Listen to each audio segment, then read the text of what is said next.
I'm going to introduce a friend here, and you guys can sit down after he shows up. Jim Beers is a retired U.S. Fish and Wildlife Service wildlife biologist, special agent, refugee manager, wetlands biologist, and congressional fellow. This is the fellow who is in government at the top level, making regulations and controlling things throughout the entire U.S., if you read this further. He was stationed in North Dakota, Minnesota, Nebraska, New York City, and Washington, D.C. He has also served as a U.S. Navy line officer in the Western Pacific and on Adak, Alaska, in the Admiralty Islands. He has worked for the Fish and Wildlife, or Utah Fish and Game. I like that Fish and Game. We should go back to Fish and Game. You've got to have a name that isn't included in what we call FLRNO, Forest Lands and Natural Resource Operations. Our people here who are stuck in that have no identity anymore, as far as I'm concerned. We've got to go back to big game and Fish and Game.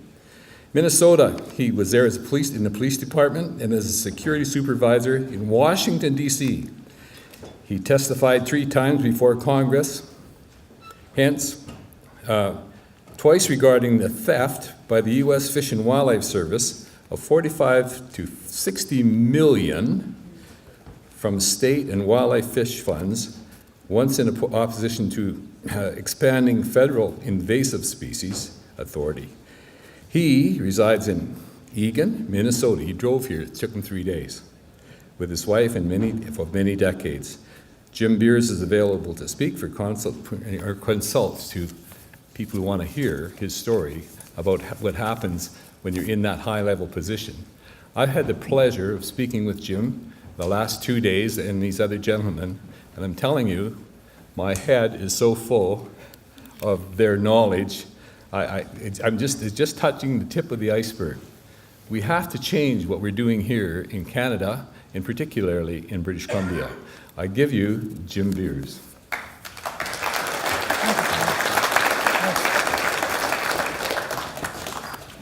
I'd like to thank Carmen for inviting me here. I've learned a lot while I'm here. And Carmen asked me about a little over 2 months ago, and he plugged me into a lot of the conversations they have on email.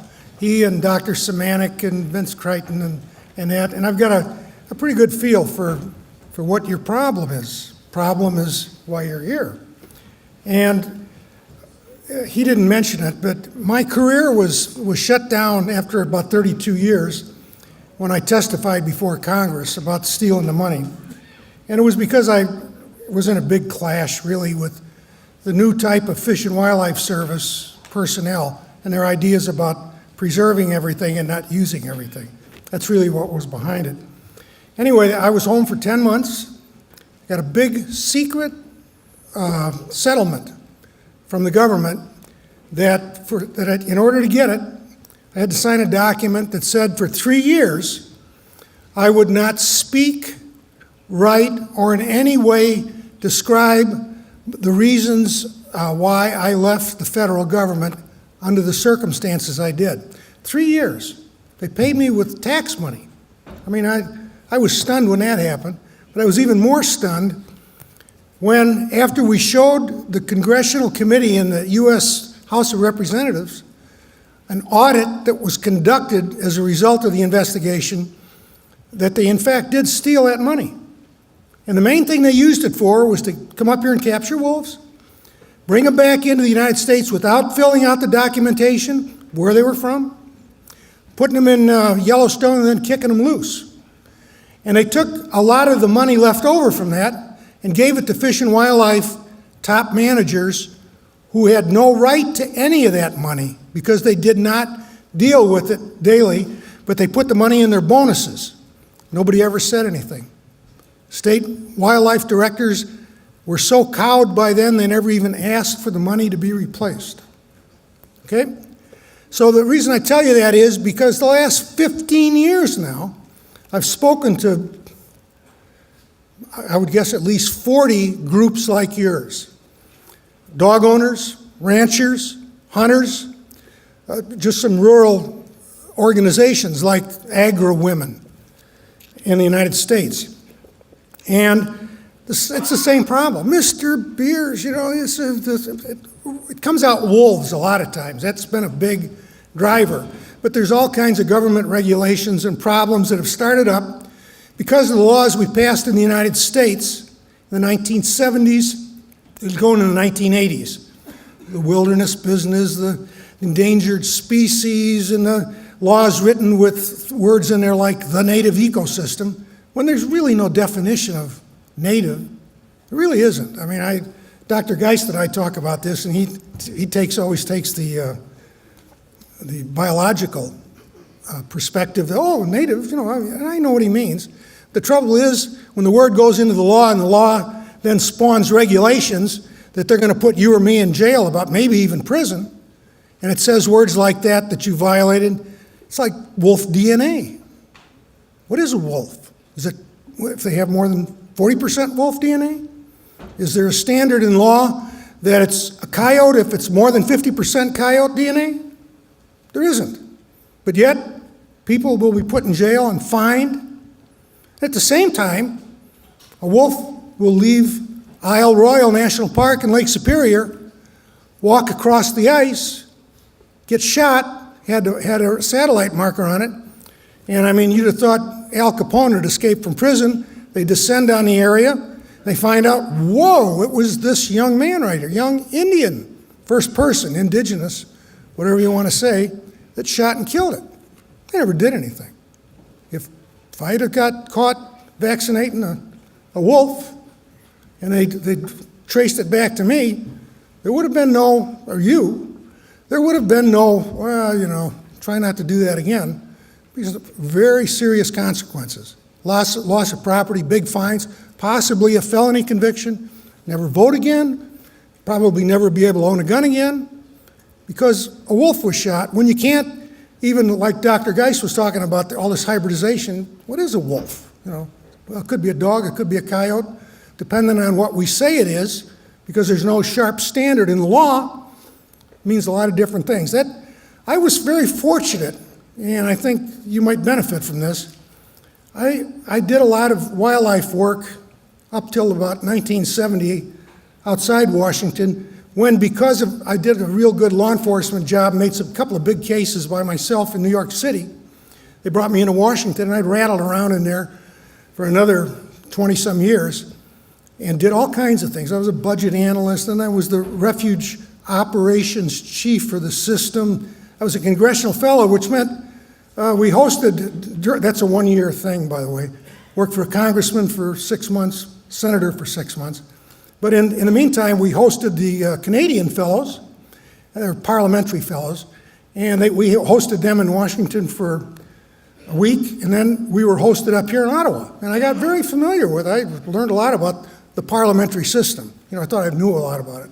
I don't say that because I know what to say to you, but I saw all this environmentalism grow, and I saw the regulations get written and new precedents, and I saw these new groups in the United States, the defenders of wildlife and the like of that, began to hire some of our people when they retired or were kicked out of the government when administrations changed. And I've seen a lot of that. I give some legal advice sometimes to people. But what I'd like to talk to you about today is something that I wanted to talk to states, people that were going to invite me in the last year, 2 different state organizations. And when they found out, I said, well, I'd like to talk to you about how you can regain control of these government forces that are really behind all your problems. Really are. I mean, I fully understand and appreciate these wonderful presentations we've had, and it's great that all of you are here to learn about that, me too. But what's driving it all is, well, they say this in your case up here in Vancouver, or they did this starting 8 years ago, and we're trying to convince them. It's really about a change in governance, and a government that has got not just you guys, it's in every one of the provinces, it's in every one of the states, and it's also in Europe. This business that Dr. Geist mentioned is so true. The nations, when they went into the EU, gave all their wildlife jurisdiction to Brussels. I was involved in dealing with them when I was in the government, a lot of trips to Brussels, because they were going to ban fur trapping and the fur trade, and I worked very closely with a Canadian delegation and a Russian delegation to stop that, and we were successful. But anyway, the decisions about and the goals for wildlife management have become more and more remote. I talk about it as like going up Washington, D.C., Brussels, the UN. All of them seem to be kind of in cahoots with people that don't like you. You kind of like just don't like what you do out here. And everybody's convinced they can change the way you live. One of the ways to do it is all this wildlife business. And so often it comes right back to predators. Okay? Wolves. Well, we'll get the ranchers out of there because they can't stand this kind of predation for very long. We'll get the hunters out of there because what mom's going to let her 12-year-old boy go out there and bow hunt anymore, huh? Or some guy, he's not going to take his bird dog out there anymore after grouse because he heard one of his friends' dog got killed, and the kids love this dog. It's so many different ways changing the way you live, your culture and your traditions. And it's true in Europe as much as it is in the United States, as much as it is here in Canada. So, when I was asked to do this, I thought about the states that did not think too much about me talking about regaining control. One of the state people that I was going to do that for would not return my calls. But the other one told me, he says, don't ever tell anybody. But he said, we talked about that, and we don't want to antagonize those guys. How often do you say that about government guys? Somebody comes to inspect your house or something, or your wiring, he's a real jerk. You tell your wife after he left, I should have told that guy that, he should have called before he came, and he can't but you don't do it. Because you know that they can kind of get back at you, whether you're in an organization or personally, or it's going to be trouble with the neighbors and everything. So a lot of this stuff over the last 20, 30 years has kind of slid into place. Nobody really had anything to say about it out here. They had a lot to say about it in the state capital or the provincial capital, or in Brussels or in Washington. And there are people that they work with that they're enacting their agendas. They no longer have your agenda and your goals in mind. So I have put together a talk that I will send out to a lot of people in Europe, the United States, and Canada that are on lists that I have that I write articles for. I just send them to them.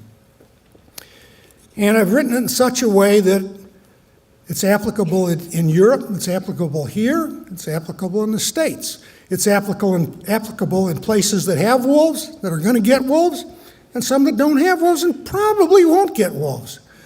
But it is the best advice I can give your group, based on my background, about your problem right now.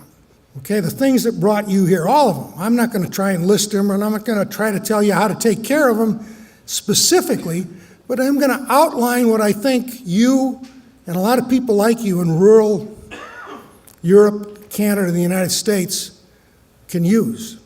Okay? And the hunters in Finland have the same problem you've got. Bears, wolves. They come in from Europe, from Russia, and the EU is telling them what to do about it. The French shepherds have the same problems that I see when I'm asked to go out to Wyoming and talk to the sheep growers annual meeting. Same problem. The same thing about the government says we can't do that, we can't do this, and they're telling us all this flattery stuff. They learned that in a week, and they're going around it, and this and that, It's all a big sham, okay? So, what I would like to do is, I'm going to give you only the last half of this talk. The first half is for people unlike you that are just going to read this, going to receive it. I will leave 2 copies of it here. And for those of you that might want a copy of the talk, the whole thing, I'd be glad to send it to you in an email. You can see me in the lobby. I'll try to be out there after you start leaving. And I can give you a card, and you can email me, and I'll send it to you, or you can give me your email address, and I'll send it to you there. And I'd like to start this talk then, about halfway through this prepared talk I have, by talking about 3 states in the United States. That's not because they're smarter, they're doing something that you should be doing, and it's the way they've handled some situations recently that I think you should be aware of before I tell you what I think is what we all need to do. First one's South Dakota. I retired about 9 years ago back to Minnesota, where my wife and I met almost 50 years ago, and she's from there, got a big family. Other than that, I often wake up wondering, what am I doing here? But be that as it may, I live in Minnesota, happy to live there and whatever. But I was only there about a month when I got a call from South Dakota asking me if I'd come to the Cattlemen's Association meeting in Rapid City, South Dakota. I said, sure. They said, Mr. Beers, we got real problems with cougars. He said, guys, they're coming in from Wyoming, and they're coming in from Montana.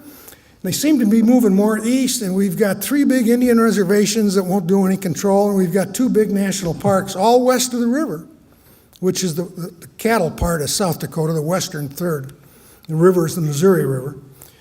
And we'd like you to talk about that. Well, I think they expected that I would talk a little bit like Dr. Geist and Dr. Kay have. And what I told him was, I said, look, I said, you got a political problem. I said, these people that won't listen to you, I said, you got your own state fish and game department, Fish, Wildlife, and Parks, they call it there. And I said, they don't work for you anymore. I said, they've gotten out, and they're not a real green urban state. But they had asked the Fish and Game Department to increase the number of cats that could be killed with a longer season, and they wouldn't do it. These were native species coming back here, and they belong on the land too, and we're trying to restore the ecosystem and all this stuff, and these guys are losing a lot of cows and calves. And so I tried to convince them. I said, it's raw political power that's driving this with a bad agenda for you. I said, it's only going to get worse. And you really got to take it on politically. What they did after I left, and it wasn't just because I talked to them like that. I mean, they had some sharp guys and committees and everything else. But I tried to steer them in that direction. They went after the state legislators, and they went after the governor. And they had money. I mean, they were not terribly rich, but they all put their money together. And they organized, and they forced the legislature to pass a bill that forced the State Wildlife Agency to issue X amount of, I don't remember how many hundred more permits. And about 2 years later, I heard where they had to go back and go to the governor and have another sit-down with the legislature that was very political. And what they found was they weren't killing enough cougars because they still had all these big areas where there's no control. So they forced them not only to double the number of permits, but to issue them to the ranchers that had more than so many thousand acres, and those ranchers could get so many of the permits. And when you bought your permit, you had to go pick it up from one of those ranchers and hunt on their property there. It's worked out very well for them. And the fact is, they're doing good.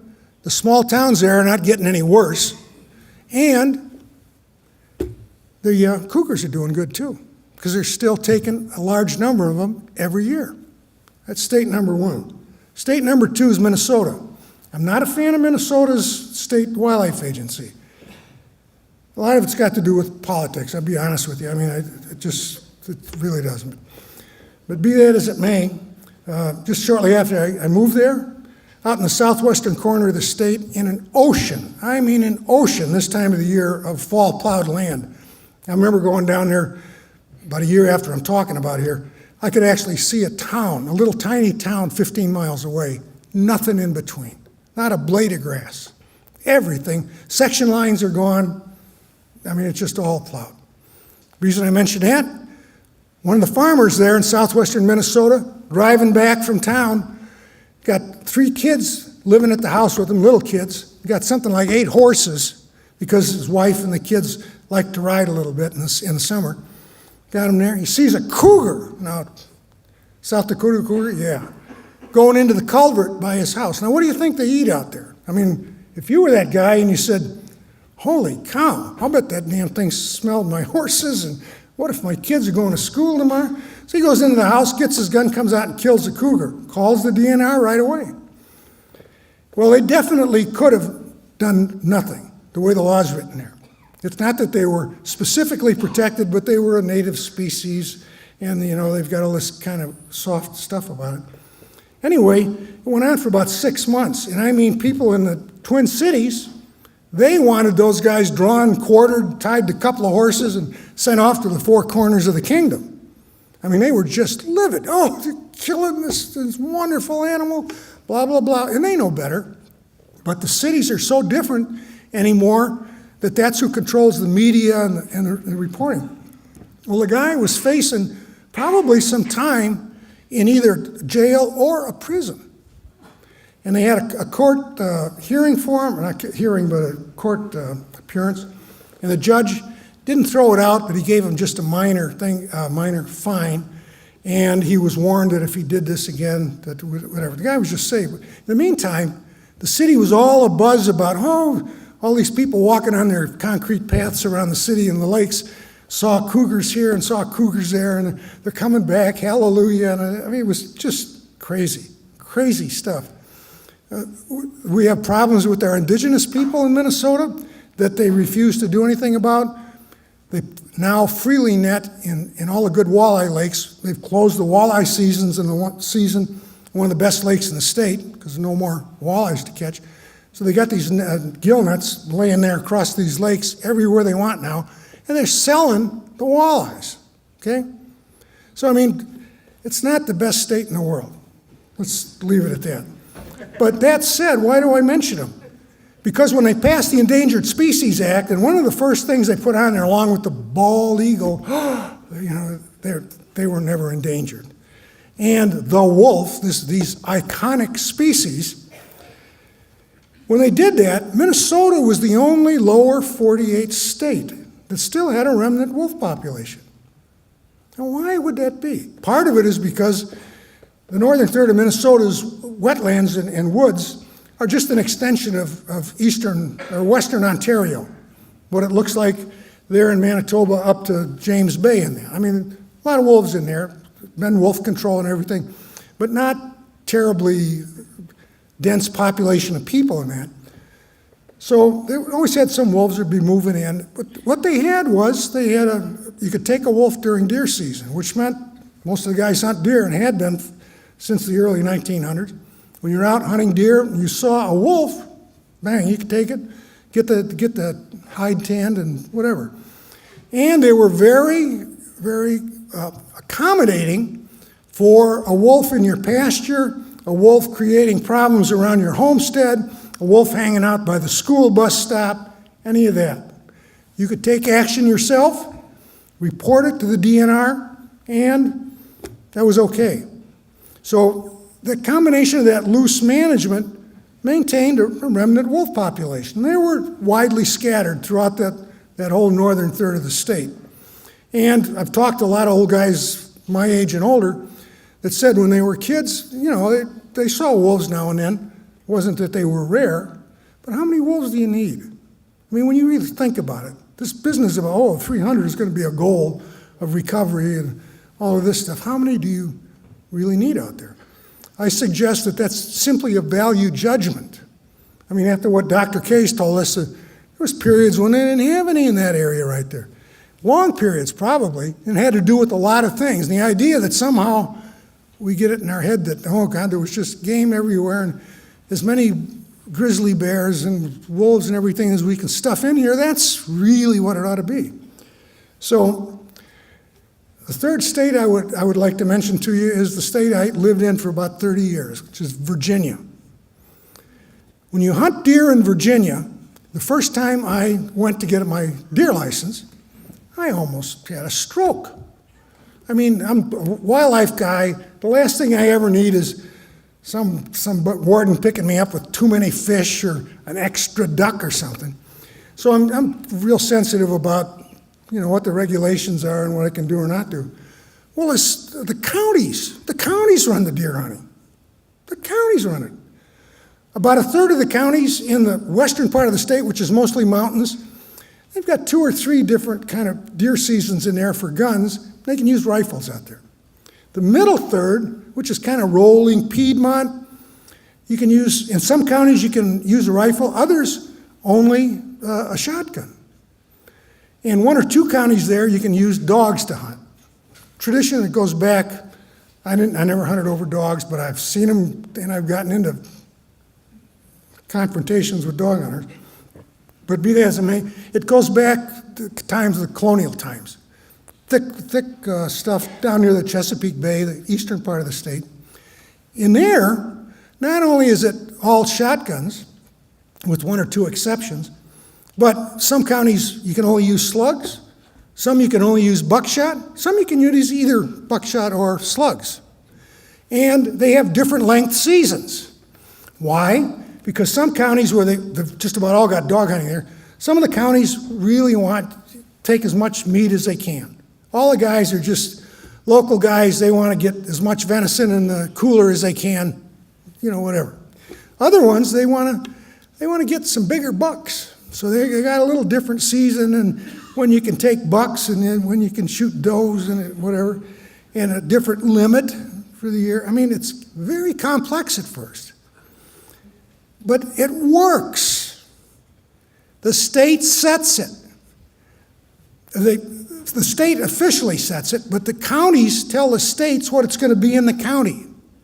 And the state's role, the guys I talked to in the field when I would be out there, work for it, they just thought it was a great system. Our job is not to tell them what to do with their deer, because we think they should have more bucks over here, or they shouldn't kill as many deer as they do over there, or they're using an unfair advantage. That's what the county wants. And what's the county? County's the lead elected official in a county. Now, when you got counties, there's usually one of the commissioners, in the U.S. anyway, that is called the commissioner's supervisor or the first commissioner or whatever. He's the guy that signs off on the document. For next year, we're going to no longer allow dog hunting in county because all these rich government retirees that are moving down here are complaining about dogs running through the backyard of their brand new $650,000 house while they're having, a Brie County with white wine and everything. So they got to change with stuff. Or they're having a lot of depredations on soybeans that they just shifted to over in the Eastern Shore, and the darn deer eating them. I went into a restaurant one morning at 3:30 in the morning when I was down there with 2 guys hunting snow geese. I used to hunt snow geese there a lot. And at that time in the morning, we're usually the only ones in there, in pulls 3 pickup trucks from North Carolina. And they've got dog kennels, 2 in the back of each one of them. They got 6 dogs in the back of their trucks. They came in, they're all kind of camouflage clothes. It's another thing. They were pretty lax in those shotgun counties about the regulations for orange. But anyway, be that as it may, I said, what are you guys doing here? Oh, he said, these soybean guys over here called us down in North Carolina, and they asked us if we'd bring some of our dogs up here and really thin out some of the deer they got, because they would have these big blocks of wet forested lands, okay? So these guys would come up, and the farmers had already gotten a bunch of permits. And they said they'll give us as many as we want. And they would go out there, and 4 or 5 of them get around one of these timber stands in there with the fields, run the dogs in there, and whoosh, around they go, and the deer scatter, boom, boom, boom. They got to keep the deer and take them back down because they had Virginia hunting licenses. But the county arranged for the farmers to accommodate that. It works very well. Things change. As you can imagine, from what I hear here, things change a lot. So those things work. South Dakota, the Cougars, Minnesota with what they did with wolves up until the federal government decided to make them kind of a weaponized tool, and Virginia and their deer. Which gets me to what, after doing this for a long time and trying to be specific about this, that, and the other thing, I think it's time for us to rethink us, Europeans, Canadians, United States, rethink the whole purpose of managing wildlife, in the sense that the wildlife are an aspect of our environment. Oh, up till now we think our environment, that's right here in British Columbia, blah, blah, blah, blah, blah. Yeah, here in Virginia, blah, blah, blah, yeah, in Wisconsin, we do this with our deer, blah, blah, blah, blah. What you've seen is people have taken control of that from you. People. Well, you might blame it on the defenders of wildlife, you might blame it on Vancouver, you might blame it on the environmentalists, who are you blaming it on? They're utilizing government to say you can't do this, you can't do that, you must do this, you must do that. We need to start thinking about our wildlife as a part of our communities, our local community, part of our county, part of our districts here. And whether or not the right words for all of this fit your provincial kind of government, I do not know. I don't pretend to be authority there, even with Europe. I mean, like Dr. Geis said, Brussels has got the power over wildlife. Well, maybe the way to get it back is those guys in Saxony that he was talking about, where they got wolves coming out their tush, get together with Berlin. They say, listen, we want that back in here because we've got these problems, and raise a fuss beyond the fact, well, we're in Berlin, we have all these votes with Hamburg and Munich. Who are these idiots? We've got 30 times as many voters and all. That's what it is right now. I mean, you go in there, you say, well, we've got a problem, and they, okay, let me listen to it, see you later. That happens all over.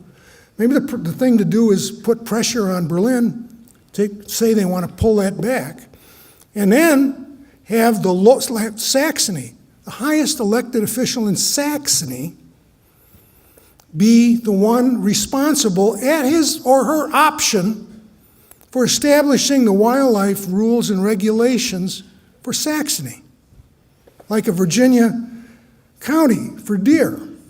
Okay? Things have changed. This changes, that changes. We've seen that this isn't working, this caused all these problems, this has been really good here. At their option, they could do this. I think that's the way we should look at the counties in the United States. And as far as British Columbia, I leave it to your knowledge about your districts or whatever, and elected officials. Elected official in that local jurisdiction should be somehow the described person for this. Not a bureaucrat, not a wildlife person, not somebody that's appointed. They can be taken out of your control in a minute. Some guy or gal that's the primary person in the district is the one that has to sign it if you're going to do it. Okay? What it's going to be for next year, how we're going to change this or that. And the province or the state or the German state just looks on that as something that they do. They implement for you. They protect you. They're your protectors. They're not your exploiters. An elected official. And I submit that if that could be done, it's not going to cost any more money. The same state people can do what they want to do. Study the alternatives with moose management in this area, gather the information about wolves and cougars and what the length of seasons ought to be, or when they could be opened or closed or whatever, and at their option. Now, I've told you that, the way that I think, I'm working on all this the last 2 months. If you can lobby your provincial government or the state government or the European government to pass a law that changes the authority delegation for wildlife in the province or the state or the nation in Europe, such that the responsibility for management of all wildlife in our state or counties or whatever is hereby delegated to the county supervisors or whatever at their option.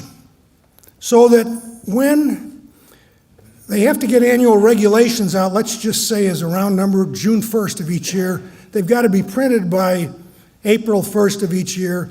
So the counties that want to change or do something different with the wildlife, taking seasons, limits, control, methods allowed, and whatever, all within the limits of the government of the province with it. For instance, this wouldn't cover things like migratory birds, because you got treaties about that.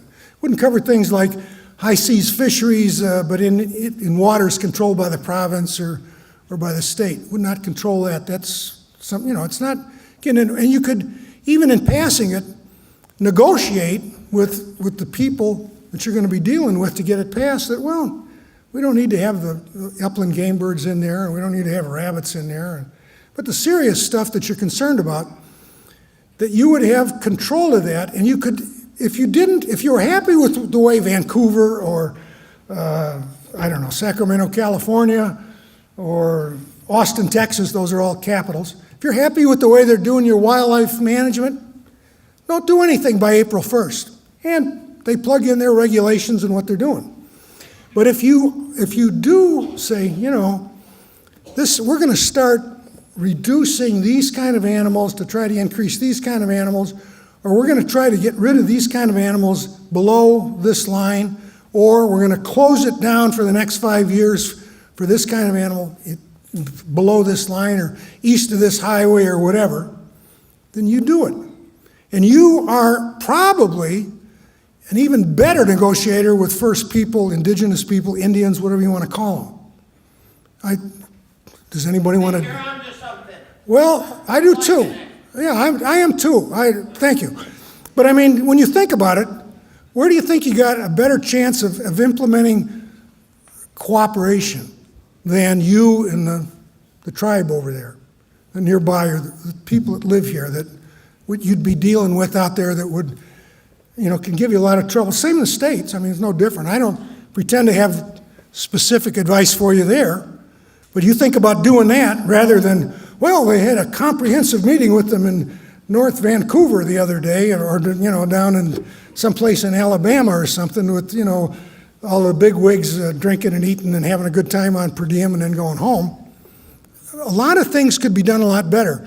And I think if you had that kind of control, that kind of power given to you, that the state or the province would be a lot more accommodating. You say, listen, we're going to shut, like Dr. Crichton was talking about, we're going to shut down moose hunting below this line. Oh, you can't do that because of it. All right, let's negotiate about it. What is it why is that? If you had that control, you would have guys like Carmen Purdy and Val Geist and that, and I don't know most of you guys that live here, but the guys that are really concerned about it, you would be going in, getting together, maybe in a saloon, maybe over dinner, maybe at some kind of meetings.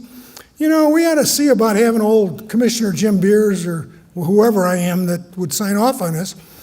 Let's give him some new regulations on what we want done with this, that, or the other thing. Open it earlier, open it later, shut down the bag limit on this, make it only does for that, and we're going to try that for 3 years, and Dr. Geist is invited over, and he explains to us this, that, and the other thing, and we go forward.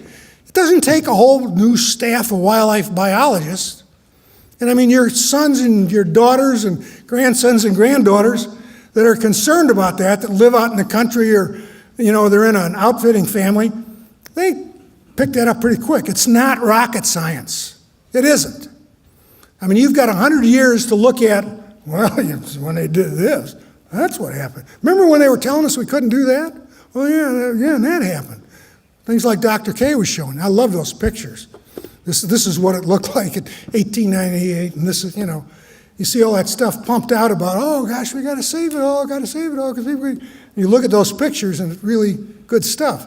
Well, the people that are interested in it try to influence their elected official, because If you got a bunch of people in the county or the district or the state, like in Germany, you got people in there that don't agree with that. Oh, we want to protect these animals because then you have that debate here within the county or within the district, okay? And the guy that signs off on it or doesn't do it, he's got to be up for re-election.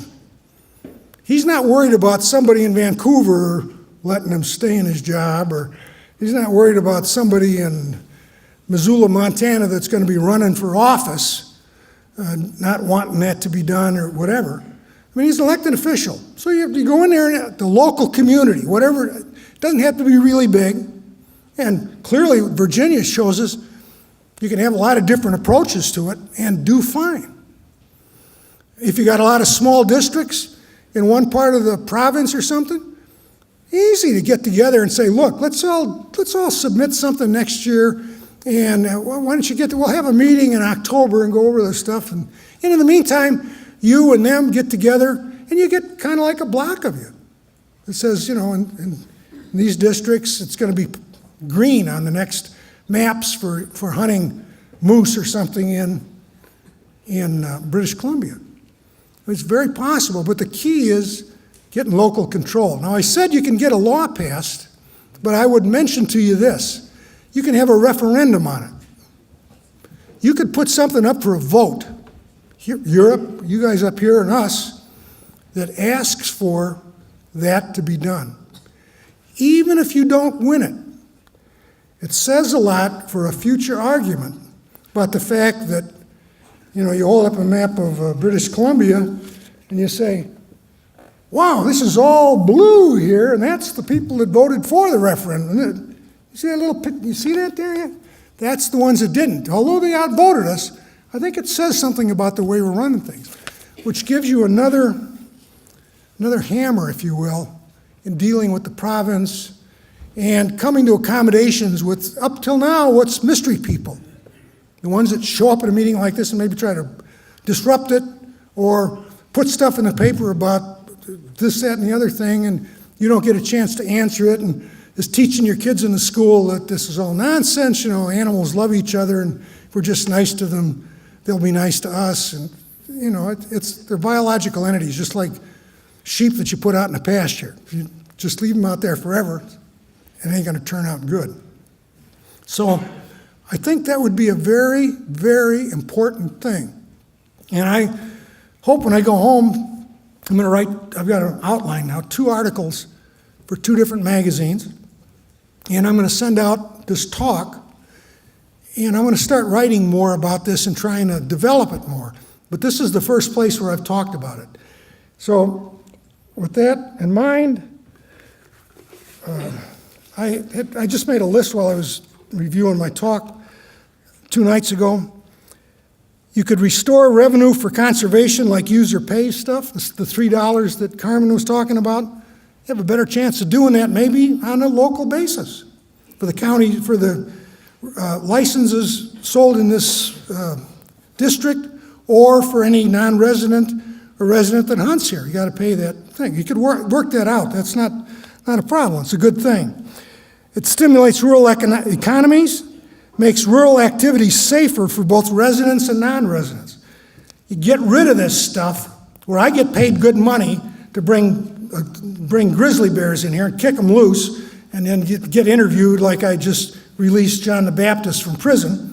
And the next day, they kill some kid somewhere, and the papers and everybody just go, why, the child shouldn't have run like that, didn't puff up, and all of this other nonsense that goes on all the time. Well, who's responsible for this? Well, the kid is.